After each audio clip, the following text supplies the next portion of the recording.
Bueno, buenos días a todos. En primer lugar, agradecer a la organización la invitación porque de verdad que es un placer para mí estar hoy aquí. No tengo conflicto de intereses que declarar, aunque, bueno, sí que tengo intereses, aunque sean sin conflicto. No entran en conflicto, pero sí que tengo varios intereses y el primero es compartido probablemente por todos nosotros, que es la afición y para muchos la pasión que tenemos por el deporte, ¿no?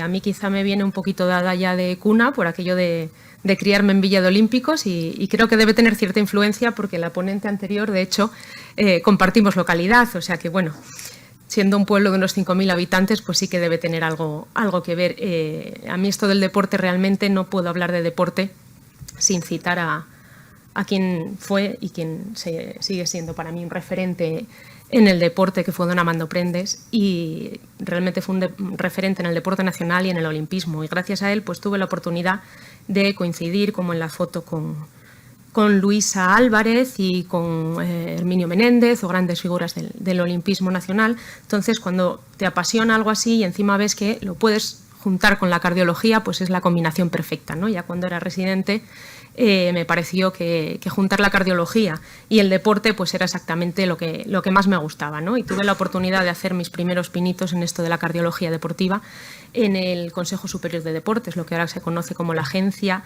Española para la Protección de la Salud en el Deporte. Y se da la casualidad, además, de que pocos meses después de terminar esta rotación es cuando el grupo de Cristina Basso publica el famoso artículo sobre el prolapso valvular mitral y la muerte súbita. Y la verdad es que me encantó en su momento porque me parecía que las piezas empezaban a encajar, que por fin las cosas tenían sentido. Tanto me gustó que pedí comentarlo en el blog de la SEC. Lo que no esperaba es que 10 años después iba a estar hablando de este tema aquí en un foro dedicado a la cardiología deportiva. Así que de verdad muchas gracias a la organización porque es de verdad un placer para mí estar hoy aquí. Si vamos a hablar de si esto es inocente o un peligro futuro, es decir, vamos a hablar de futuro, pues parece lógico ver de dónde venimos, ¿no?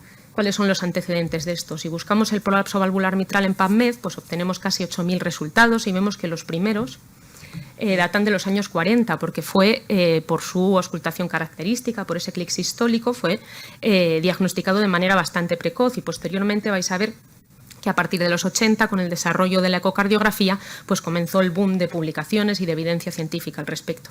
Pero realmente, si buscamos qué pasa con el prolapso mitral en atletas, nos encontramos lo contrario, una sequía de evidencia científica. Apenas hay 132 artículos y buscamos por estos ítems.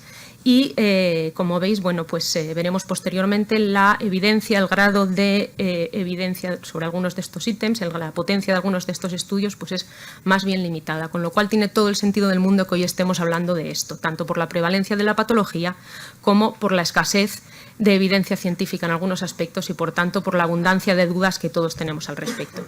A modo de introducción, dentro de esta perspectiva histórica, bueno, pues las series nos dicen que el prolapso valvular mitral afecta en torno a un 2 o un 3% de la población general, que es habitualmente benigno, indolente, pero ahí están esos puntos suspensivos, realmente se asocia al desarrollo de insuficiencia mitral, de fibrilación auricular, de insuficiencia cardíaca, de endocarditis, de ACV, de arritmias ventriculares e incluso se describe su asociación con la muerte súbita. El sustrato anatomopatológico de esto, bueno, pues sabemos que es la acumulación de proteoglicanos a nivel de entre la capa de elastina y la capa de colágeno que provoca una degeneración mixomatosa a nivel valvular. Esto en cuanto a población general. ¿Qué pasa en atletas? Pues la prevalencia en atletas parece que es similar por lo que se sabe hasta ahora. La mayoría de casos son aislados, aunque se sabe que pueden tener cierta agregación familiar, de tal forma que el prolapso en los padres, en los progenitores, se asocia con un riesgo hasta 5 veces mayor de presencia de prolapso valvular mitral en su descendencia. Y cuando lo padecen familiares de primer grado no parentales, el riesgo aumenta entre un 30 a un 50%. El pronóstico, pues parece que la supervivencia a largo plazo es similar en atletas y en población general a la de aquellos pacientes sin prolapso y en definitiva el pronóstico vendría determinado por el grado, por la severidad de la insuficiencia mitral y esto tiene sus matices como veremos posteriormente. La mortalidad en estudios prospectivos, pues en esos primeros estudios de cohortes de los años 80 la mortalidad estaba entre un 0,2 y un 0,4%, pero ya se observaba entonces que la muerte súbita incidental anual, aunque era baja, menor del 1%, 1%, aparecía en asociación con el prolapso y en las autopsias aparecía hasta en el 7% de las autopsias. Y también fueron capaces de observar que cuando había insuficiencia mitral severa o disfunción del anillo, disfunción ventricular o disfunción del anillo mitral, eran subgrupos que parecían tener un mayor riesgo, pero realmente también en pacientes que no tenían insuficiencia mitral o que la insuficiencia mitral era trivial, también podían desarrollar o también se encontraban autopsias patológicas en estos casos. Con lo cual, como decía, realmente tenemos bastantes dudas sobre qué ocurre en estos pacientes. En los años 80, en el año 85, el grupo de Maron, McKenna, publican las Task Force con las primeras recomendaciones al respecto en atletas. Curiosamente, este número del JACC coincide con la publicación del artículo de la clasificación de los deportes de Mitchell, o sea que es un número muy recomendado para todos los que nos gusta la cardiología del deporte.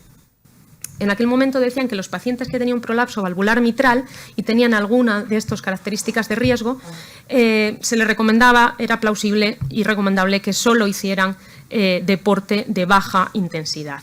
¿Cuáles eran esos factores de riesgo? Pues la historia o el antecedente de síncope, la historia familiar de muerte súbita debida al prolapso valvular mitral, la historia de dolor torácico que empeora con el ejercicio, formas de ectopia ventricular o taquicardia ventricular no sostenida y el desarrollo de insuficiencia mitral moderada o marcada, decían, es decir, de un grado importante, moderada, severa.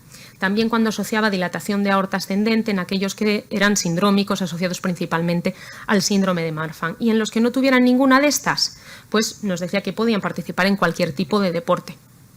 ¿Cómo nos recomendaban valorar esto por aquel entonces? Pues el rey en aquel entonces era el estetoscopio, con lo cual lo primero era la auscultación, escuchar ese clic sistólico, aunque ya nos decían que había formas silentes, y cuando encontrábamos algo así, podían complementarse, la recomendación que daba así abierta puede complementarse con un eco.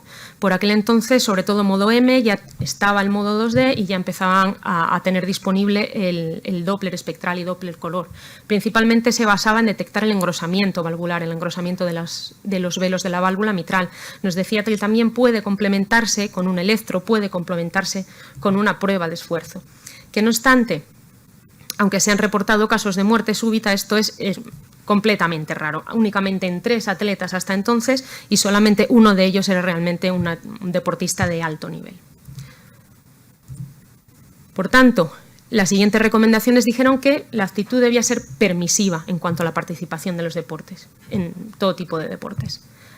Puede parecer razonable la descalificación, es decir, el no apto para la práctica deportiva, decían, en estas condiciones, que vienen a ser las mismas de la publicación anterior, a las que añaden además la prolongación del intervalo QT.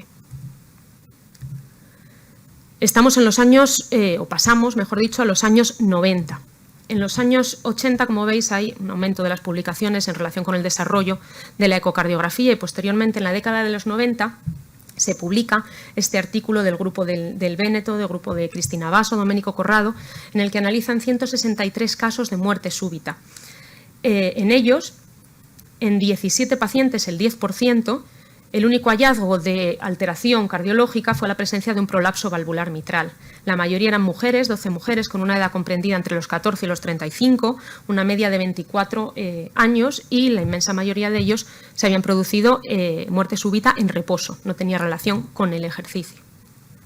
Describen los autores que formas aisladas de prolapso valvular mitral, por tanto, se pueden encontrar hasta en el 10% de los pacientes con muerte súbita y son pacientes además jóvenes, la mayoría mujeres asintomáticas y que no tenían insuficiencia mitral significativa. En estos pacientes, en la autopsia anatomopatológica, lo que observaron es que había un sustrato arritmogénico, que había datos de fibrosis a nivel tisular, que plausiblemente en una teoría mecanicista hipotética los autores concluyen que podría explicar el desarrollo de arritmias ventriculares. Como veis, después de este boom inicial, en los años 90 comienza a declinar el interés por esta patología y es a partir de la primera década del presente siglo, de la década del 2000, cuando empezamos a tener mayor productividad científica al respecto y cuando esto empieza a despertar aún mayor interés. A raíz principalmente de este grupo del Véneto, como veremos posteriormente, y a raíz también de los casos que van saltando a la opinión pública y que generan, como siempre, preocupación a nivel de la sociedad y también a nivel de la sociedad científica. En la Maratón de Chicago, en el año 2003, fallece una atleta, Rachel Townsend, y tiempo después el resultado de la autopsia revela que la única alteración morfológica que han encontrado y que podría explicar esto es el prolapso valvular mitral. Y en el mismo maratón de Chicago, en el 2007, le ocurre lo mismo a otro corredor, con lo cual también los grupos americanos comienzan a tener mayor interés en este tipo de patología. No es hasta el año 2015 en el que hay un avance significativo en este campo.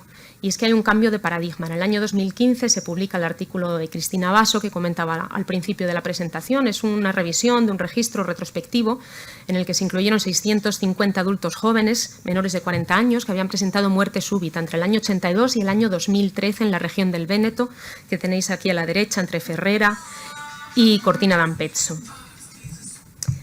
43 de estos pacientes tenían prolapso valvular mitral y 26 de ellos eran mujeres muy jóvenes, como veis, entre 19 y 40 años, con una mediana de 32 años. Suponía, por tanto, el 7% del total de muertes súbitas y, si cogemos al grupo de las mujeres, hasta el 13%. De ellos, 12 pacientes tenían electro previo que pudieron documentar y de ellos más del 80% en ese electroprevio tenían ondas T invertidas en las derivaciones inferiores y todos ellos tenían antecedente de arritmias ventriculares con morfología de bloqueo de rama derecha, es decir, extrasístoles al menos o TV no sostenida con morfología de bloqueo de rama derecha. Además, la afectación de los dos velos de la mitral se encontraba en la mayoría de los pacientes, en el 70%, y casi en el 90% fueron capaces de documentar fibrosis en el ventrículo izquierdo, en la anatomía patológica, en el análisis histológico, a nivel de los músculos papilares en todos los pacientes, pero como digo, casi en el 90% a nivel de la pared ínferobasal del ventrículo izquierdo. De estos pacientes, de este registro, tenían pacientes con prolapso valvular mitral y arritmias ventriculares complejas, en un número total de 30, frente a un grupo control de 14 en el que no tenían arritmias. Y esos pacientes tenían datos de resonancia magnética cardíaca. Esto nos permitió documentar que eran pacientes que bien tenían bloqueo de rama derecha o TV polimórfica y que mostraron el 70% afectación de ambos velos. Pero a través de la resonancia permitió identificar por fin que la presencia de realce tardío se encontraba en el 93% de estos casos frente al 14% de los controles, lo cual fue estadísticamente significativo. Y la distribución regional de este realce era superponible a los hallazgos histológicos de las autopsias.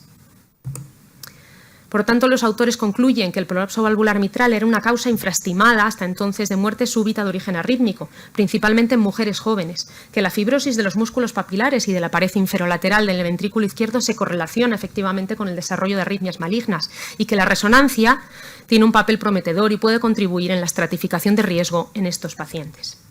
En el editorial que acompaña este artículo nos dicen que por fin hay un nudo que une una pieza del puzzle que encaja por fin lo que ocurre entre el prolapso valvular mitral y la muerte súbita, porque establece una asociación mecánica entre ambos y diferencia, por tanto, la causa y el efecto de una gama cada vez mayor de hallazgos estructurales que hasta entonces eran inespecíficos electrocardiográficos y a partir de entonces también anatomopatológicos.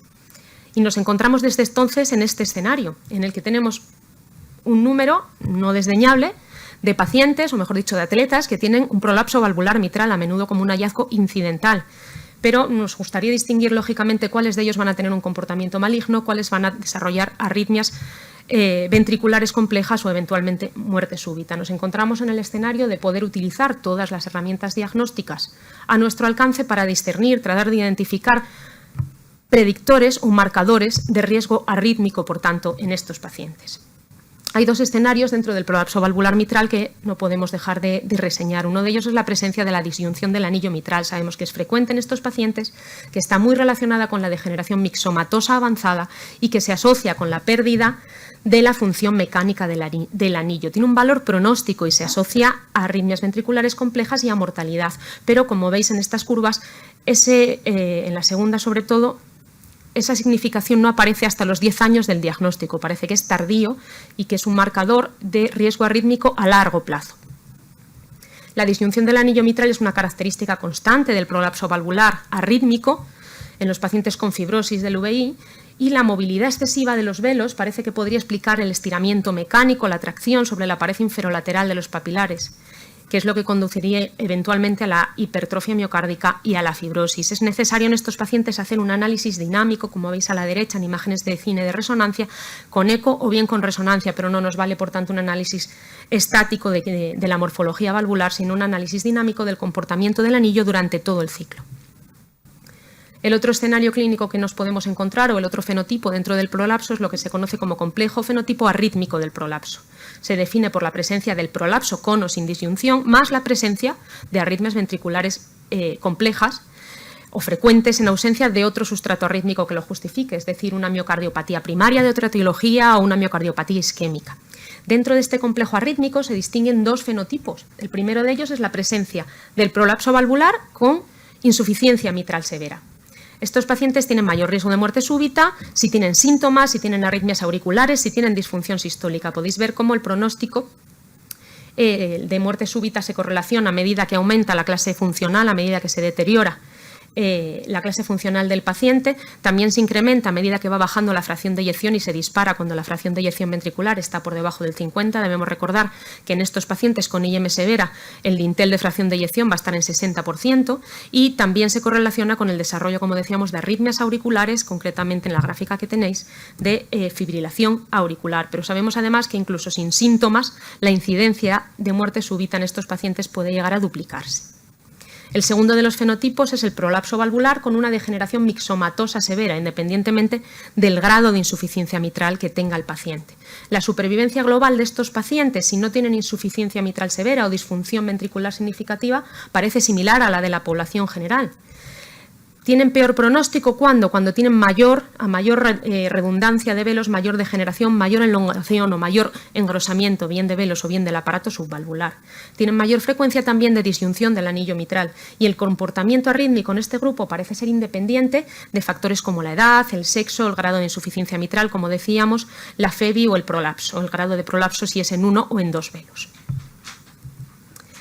Por tanto, vamos a tratar de identificar, de desglosar un poco, de forma un poquito más detallada, cuáles son los factores predictores de riesgo que se han examinado hasta el momento, de los que disponemos, agrupados en estos clústeres clínicos, electrocardiográficos, ecocardiográficos, de resonancia, genéticos y también biomarcadores.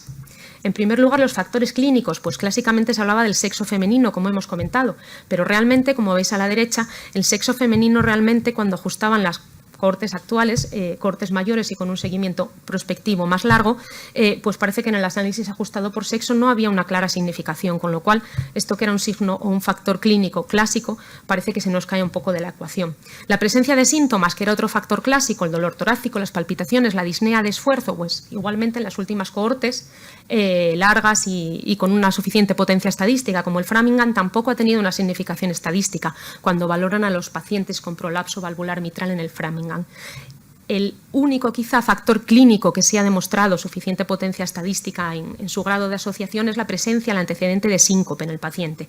El 35% de los pacientes que tienen prolapso y TV o muerte súbita presentaban síncope frente al 2, entre el 2 y el 4% en sujetos no seleccionados. En cuanto al electro, y bueno, no sé qué, la verdad que aquí tengo delante electrofisiólogos mucho más expertos en el tema que yo, pero parece que la presencia de test negativas a nivel inferior y lateral está presente en el 65% de los pacientes con prolapso que tienen TV o muerte súbita. Están independientemente asociadas con la taquicardia ventricular en cohortes no seleccionadas, pero es verdad que es complejo discernir cuáles de estos pacientes van a tener mayor riesgo, porque hasta el 40% de los pacientes con prolapso valvular mitral tienen también estas test negativas que veis en el electro. Otro de los datos electrocardiográficos que comentábamos al principio era la prolongación del intervalo QT, que en algunas series parece que puede ser mayor que en controles en pacientes con prolapso, pero igualmente la potencia estadística de estas es limitada. Se sabe que correlaciona con el prolapso más severo y con engrosamiento más marcado del velo anterior y se ha asociado de forma independiente con el desarrollo de taquicardia ventricular en estos pacientes con prolapso valvular.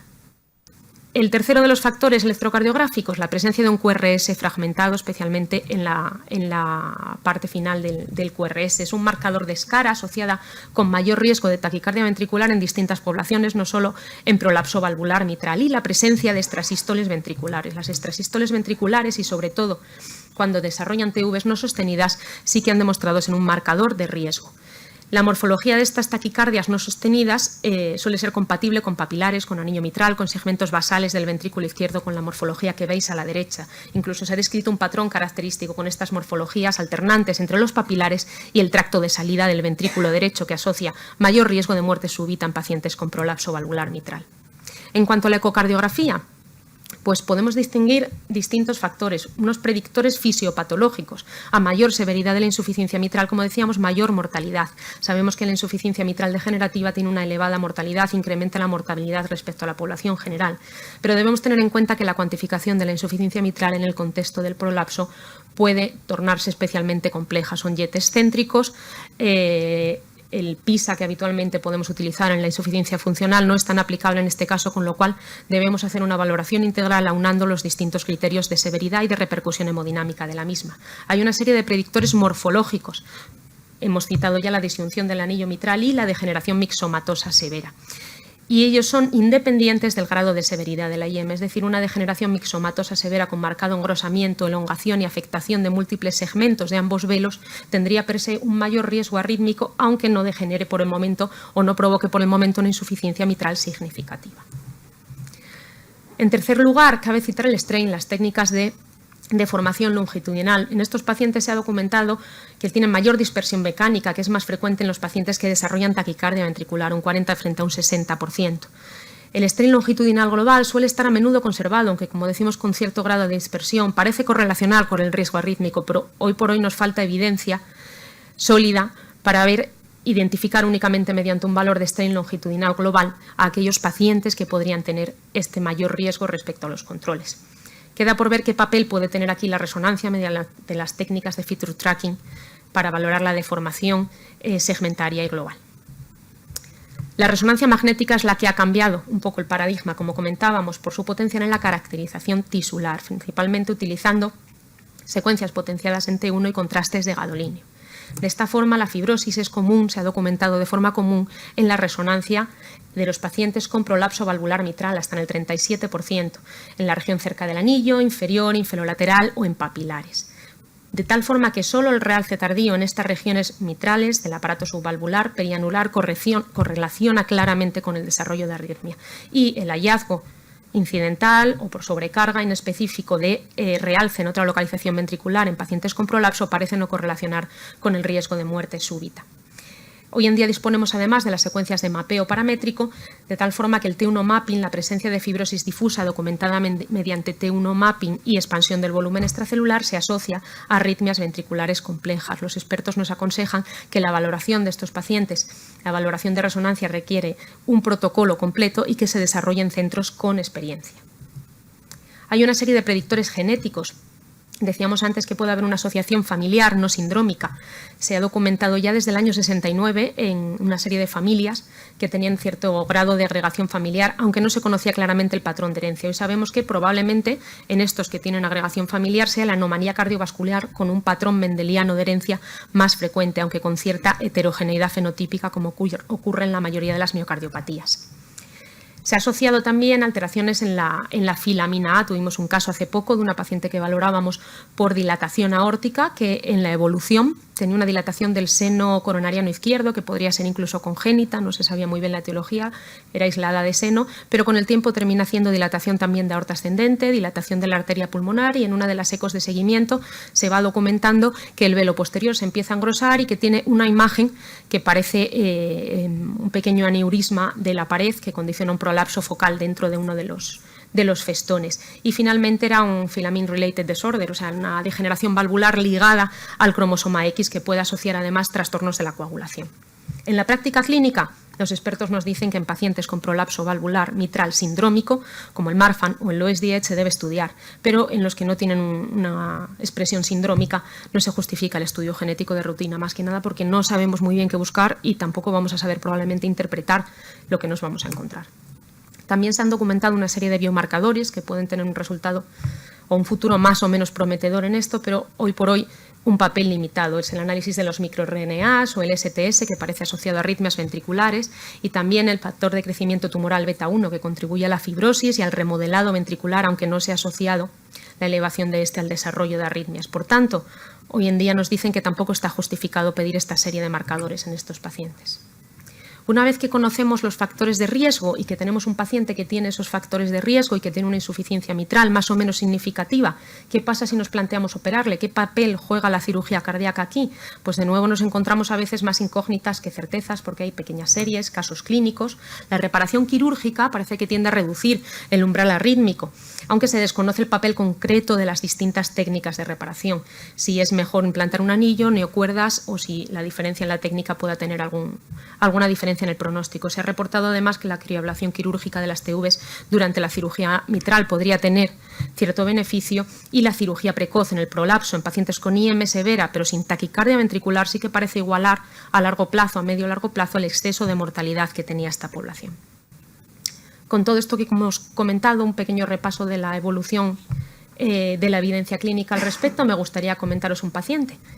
Es un chico de 42 años, al que hemos visto hace unos meses, y es deportista amateur, practica fútbol, atletismo desde la adolescencia, nunca ha hecho deporte federado.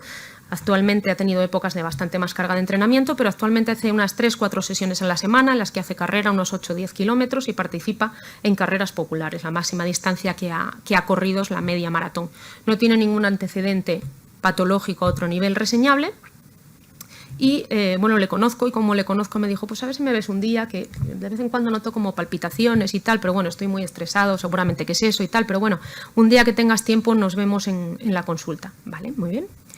A las 2-3 semanas resulta que le toca un reconocimiento de empresa, reconocimiento laboral que nos hacen a todos, y en la revisión de rutina del reconocimiento de empresa le dicen pues que tiene un soplo sistólico, que tiene que ir al cardiólogo porque tiene un soplo sistólico. Le hacen un electro, no tengo el trazado aquí, disculpad, está en ritmo sinusal, no tenía alteraciones de la repolarización, no tenía test negativas, no tenía QT prolongado, no tenía fragmentación del QRS. Entonces acude a nuestra consulta y le hacemos una ecocardiografía.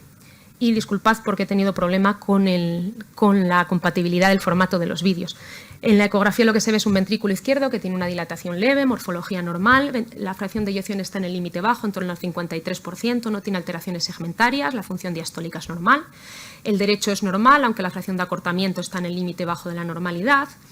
La aurícula izquierda estaba ligeramente dilatada, válvula aórtica normal y la válvula mitral está ligeramente engrosada, tiene una insuficiencia mitral grave con una vena contracta de 6. Nos describen un jet excéntrico dirigido hacia el septo interauricular por una valva batiente posterior que condiciona inversión del flujo en venas pulmonares y además asocia disyunción del anillo posterior. Cavidades de hechas, como decía, normales, sin insuficiencia triscúspide ni otros datos indirectos de hipertensión pulmonar.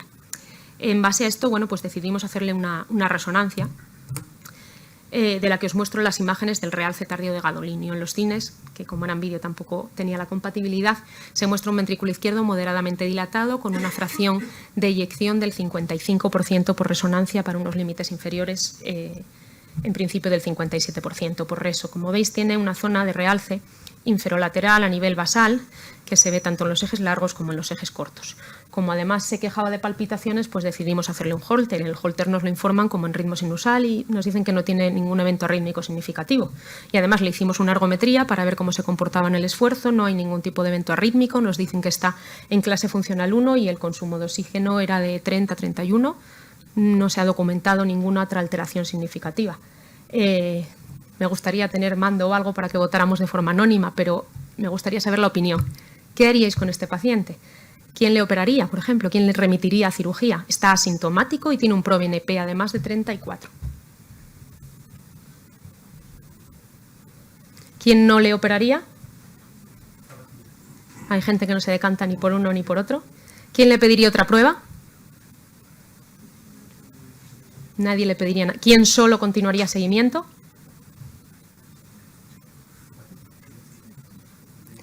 Bueno, pues fue inicialmente lo que hicimos, un seguimiento. En primer lugar, porque tampoco sabíamos si esa dilatación ventricular hasta qué punto estaba condicionada por la insuficiencia mitral severa o hasta qué punto él tenía de base, que es el problema que todos tenemos en deportistas, un cierto grado de dilatación ventricular. Le seguimos y le repetimos la resonancia casi un año después. Y en ese tiempo prácticamente no hizo deporte. Algún día jugó un partido de fútbol, pero vamos, tuvo un descondicionamiento prácticamente total. Le repetimos la resonancia y era exactamente igual que la previa. Los volúmenes ventriculares no solo habían disminuido, habían aumentado un poquito. El realce era similar a este y la fracción de eyección había bajado 3 puntos hasta el 52%. Se repite el Holter, sigue siendo normal. Se repite la ergometría, similar. ¿Qué haríais con el paciente? ¿Seguimiento? ¿Cirugía? ¿No cirugía?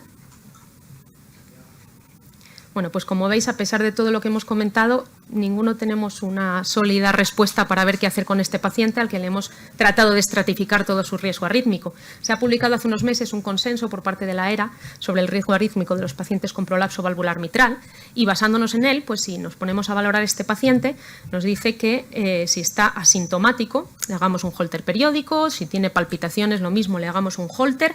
Realmente yo, como me dedico más a la imagen, pues me he enfocado más en el eco, en la resonancia, pero aquí lo que nos importa es el riesgo arrítmico sobre todo, ¿no? Entonces tenemos a un paciente que no tiene taquicardias ventriculares y nos dicen que valoremos el resto del fenotipo, si es de riesgo o no. ¿Tenía test negativas? No. Múltiples latidos ventriculares polimórficos, tampoco. Disyunción del anillo mitral, sí. Velos redundantes, sí, el posterior. Dilatación auricular, sí. Y fracción de eyección menor del 50, por eco, no. Por eco tenía un 53%, por resonancia 52%, como sabéis el umbral de la resonancia está un poquito más alto. Y además tenía realce tardío de gadolinio. Visto esto y vista esta valoración arrítmica, ¿quién le operaría? ¿Quién no le operaría? El resto. No sabe, no contesta la mayoría. Vale, bueno, pues sí. Operarlo directamente no, pero que un compañero cirujano le diera un vistazo y yo, esto no estaría mal, porque hablamos de verlo en el riesgo arrítmico, pero ¿y si se le rompe una cuerda? Tiene una insuficiencia mitral que es... Tiene una insuficiencia mitral severa, claro. Yo, una miradita con un cirujano, y le diría, oye, tranquilo, hemos de ponernos de acuerdo todos, ¿no? Pero... Bueno, yo no sé los cirujanos con los que tratáis vosotros, con los nuestros dicen que a los pacientes los miran por dentro solo, que a ellos que se los pongamos en la mesa que las miraditas por dentro, ¿no? Entonces sí que lo comentamos y lo comentamos tanto con los compañeros de arritmias como con los compañeros de cirugía. En primer lugar, para el primer planteamiento de cara a la cirugía es que para valorar la intervención en un paciente asintomático, por muy severa que sea la valvulopatía, pues tienes que asegurarte una reparación completa, ¿no? Entonces le hicimos un estudio transesofágico en el que confirmamos que solo tenía afectación de un festón, parecía plausible técnicamente, lo comentamos con cirugía, les parecía con un centro CESUR, les parecía plausible. Se comentó con el paciente que ella decía a mí hacerme algo que me quite esto, porque yo ya no vivo. Yo me he metido en Google y he leído que esto te mata y encima es médico y ya no vivo. Hemos comentado el caso, como digo, con los compañeros de arritmias y al final llegamos a un consenso. Y es que al final es un consenso entre los que vemos estos casos, pero el grado de evidencia, como veis, es hasta cierto punto limitado. En el que hemos pensado que si disminuimos la tracción de ese papilar posterior, disminuimos un poco el grado de IM, pues podríamos intentar mejorar el pronóstico, sobre todo disminuir el riesgo de progresión de esa fibrosis. Así que finalmente el paciente en este caso se remitió a un centro CESUR de reparación mitral para una reparación que fue completa, exitosa, se fue de alta estubado en las primeras 24 horas, no necesitó aminas, la FEBI post cirugía es normal. Se hizo además por una mini toracotomía lateral derecha, a los 5 días se fue de alta. Y hasta ahora, bueno, pues han pasado 2 meses, está asintomático, le seguiremos viendo y, bueno, pues ojalá tenga oportunidad el año que viene de contaros cómo van las cosas.